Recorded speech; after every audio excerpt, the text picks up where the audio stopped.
Hi everyone, welcome back with me again in this channel. On today's tutorial, I'm going to show you how you can change the save path on CapCut PC. So if the disk or the folder that you select before to save your CapCut projects is full, you can change the save path or where the files, the project will be saved by doing this. So open your CapCut PC and go to the settings at the top.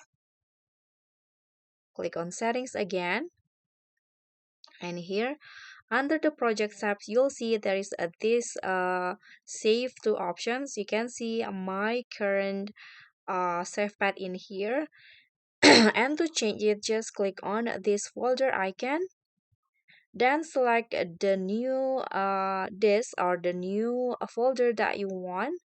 For example, I'm going to change into this videos, and after that click on select folder and click on save. So hopefully your this is full problem is solved. And thank you for watching. That's all for me. Don't forget to like, comment, and subscribe. Also click on the thanks. Bye.